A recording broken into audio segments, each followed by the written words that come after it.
big hand. No, actually, he's an excellent comedian. I know him. Dana Snow.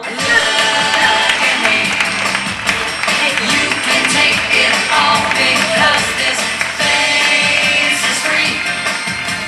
Maybe next time use your eyes and look at me.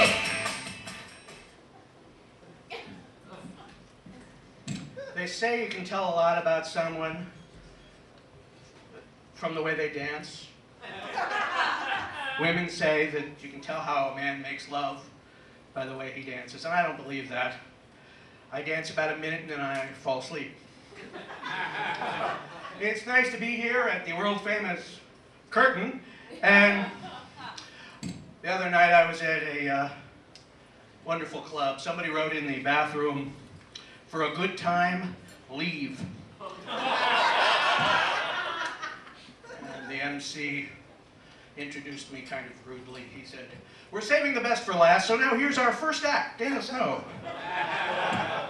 I like jokes. I like testing out new jokes. Not on animals, of course, that would be inhumane.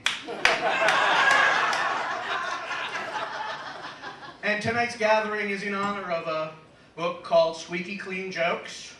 And I read through the whole book cover to cover, and I did not find any jokes about Squeaky Fromm. I don't tend to cuss, at least in real life. My mom doesn't like it when I cuss. She says I don't do it with enough feeling.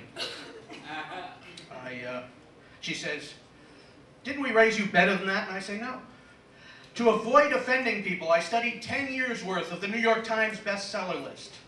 And I found out that the 3 most popular kinds of books are cookbooks, sex books, and books about cats. So I'm writing a book called Positions to Try While Waiting for Your Cat to Come to a Boil, and this way I know I won't offend anyone.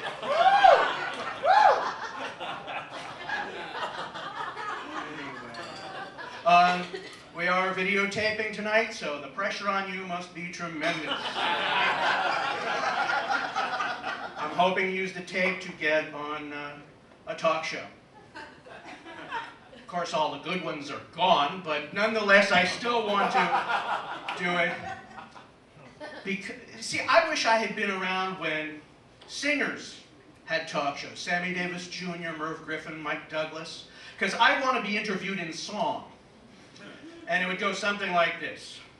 "Oh, Dana Snow's a funny guy who'll amuse and astound. This rising young comedian is 2 feet off the ground. This is a talk segment, or is that label wrong? Because this little interview I will conduct in song. Dana, you have joked a lot and gotten lots of laughter, but tell us who exactly you have patterned your style after." And I would reply, "Indeed, I studied many men. You can't learn this from books. I learned from Woody Allen, also Albert and Mel Brooks. I learned my style of comedy not just from the Brooks Brothers, Carlin, Freeberg, Lair, and Lahr, and also many others. The Goons and Monty Python, Marx Brothers, Martin Mull, Mort Saul, and also Z. Mostel. I hope this isn't dull. That's some of the comics in whose glory I have basked. Thank you for your answer. I'm sorry now I asked."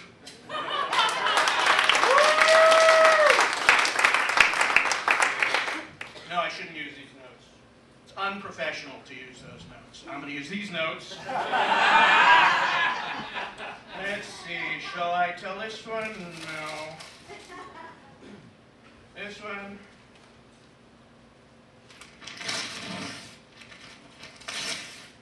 Hopefully there are no magicians here to restore this. Let's see. An origami tumbleweed. All right, there we go. White trash. A weapon for a pacifist to use in a stoning. What else was I tell you about? I'm glad Tony Randall, he said, name dropping a dead person. Tony Randall once said, "Why do you want to get in comedy?" I said, "Because I'm unfit for any other kind of work." And he said, "Me too." Now, I still sometimes go on job interviews, even though I don't want another day job. So when they ask me, "How many words a minute can you type? Can you type 60 words a minute?" I say, "No, I type 2 words a minute." And those 2 words are hamster and nectarine.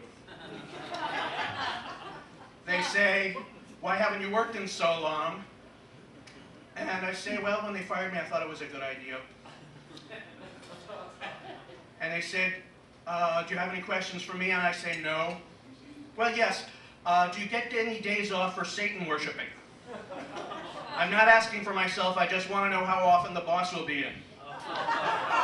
Well, bad news, last time I tried that, they hired me. And so I had to spend the whole time trying to get fired. So I'd walk in with my little work song. Oh, I've been stealing from the office all the livelong day. I've been stealing from the office to make up for my low pay.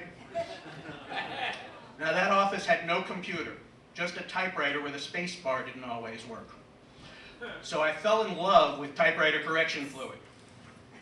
I even wrote a love song about it, and it went like this. Oh, when I make a mistake, a little bottle do I take, then I unscrew the top, and it only takes a drop. The little bottle has a brush, and the smell gives me a rush, and before not very long, no need know I was wrong. If you type a bit too fast, your error soon is past, and it's called